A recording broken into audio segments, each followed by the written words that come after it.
During the 2010s, there was this really common phenomenon where Let's Players would just make up characters to interact with because they needed something to be funny with. They could only yell so much. This was a special time when Let's Players were the king of YouTube, and half the people we watched turned out to be criminals. The content was just this: you're a guy playing video games, make commentary, and be funny. That's it. That's all you had to do. But after all that, doing commentary gets old, right? At the end of the day, you have no one to bounce off to.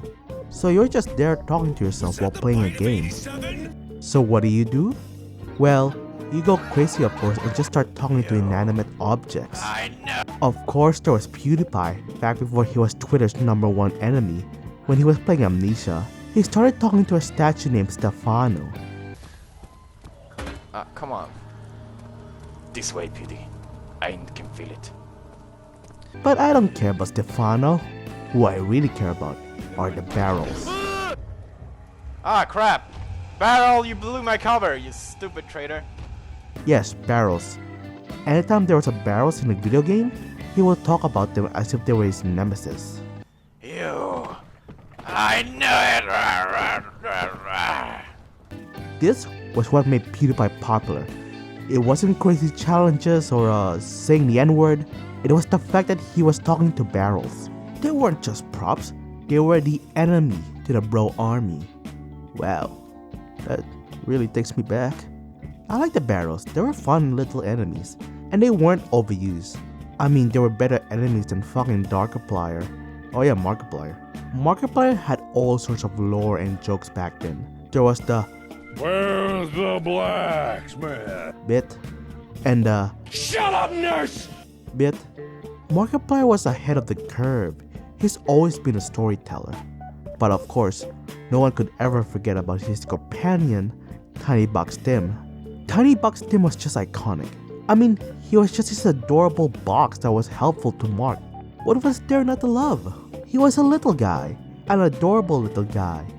Of course, both Chica and Lixian became part of Markiplier, and now they're the adorable little guys, with Tiny Box Tim only existing as small references or mentions. Look, I like Lixian and Chica, but they can never replace Tiny Box Tim. There's a tiny box-shaped hole in my heart that could never be filled unless I see him in Markiplier's next back-breaking project. Okay, he did show up as an Easter egg in space according to this Tumblr post, but that doesn't fucking count. I want him talking and shit, moving around like the abomination he is. But you know who shows up and has a prominent role in these projects? Fucking Darkiplier. I'm sorry, I love Markiplier, and I have a lot of respect for his hard work and creativity. But you will never be able to make me take Darkiplier seriously. It's like asking me to take the 2011 Jeff the Killer story seriously. It's not going to happen. Jeffrey, this officer is saying that you attacked some kids yesterday and stabbed one of them. Stabbed, Jeffrey. My name is Wilford Warfat, and Markiplier got really attached to Darkiplier for some reason, still being used and prominent for the Markiplier lore. But it's just Markiplier in an emo phase. Fuck Darkiplier. Where's Tiny Box Tim? I do like Wilfred Warfstache though. Can we get back to the questions, please? sounds like someone's getting a little impatient. What? Yeah, this show's getting ridiculous. These questions don't even matter. The audience is drunk or high or something, and you're an idiot. Like, why would anyone listen to you ever? No. Like Darkiplier, he's still somewhat relevant within the Markiplier mythos, but like he's just infinitely better. I like Darkiplier, who's like an edgy, fucked up reality version of Markiplier. Wilfred Warfstache is an actual interesting character with layer and depth. He's not just some evil guy who wants revenge or some shit. He's a damaged person who isn't fully aware of his actions. He's just an infinitely more interesting character than just, oh, Markiplier trapped me in the void or some shit, so I'll have my revenge. You actually expect me to do a proper analysis and research on Darkiplier? Jacksepticeye, despite being part of the big tree, didn't really do the whole companion character bit. The closest thing we had was the whole "Screw you, Billy!" He did the whole Antisepticeye thing, and there's also something about him within this iris thingy he did. Why do these YouTubers give so much attention to their Sonic.exe OCs? I'm pretty sure even Corey has one. Go upstairs, use your computer, because I know they have one.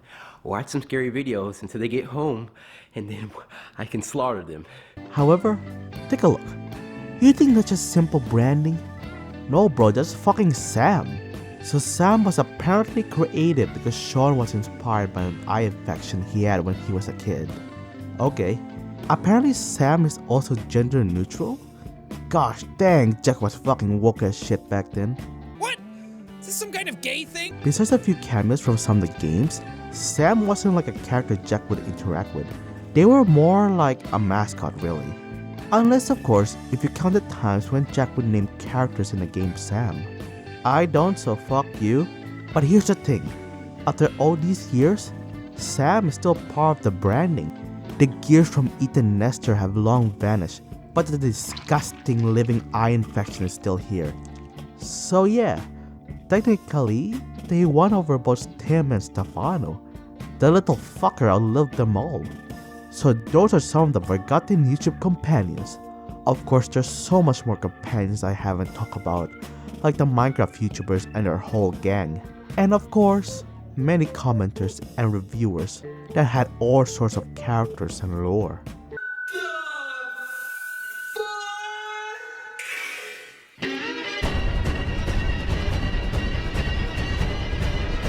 How dare you talk about my movie, bitch?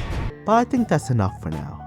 I feel like we're having some sort of resurgence of this kind of Let's Play present. Of course, we had Speed and his interactions with Ben, and we also kind of see that with Queso and Dolores. Take a dump on me, Dolores! Let it rip all over my face, Dolores! Look, at the end of the day, these companion characters were nothing more than gimmicks. But I can't help but miss them, you know? These characters were just so simple and wholesome.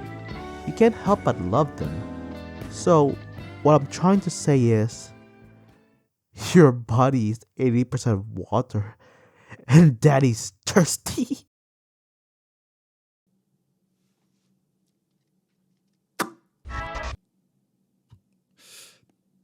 Pass.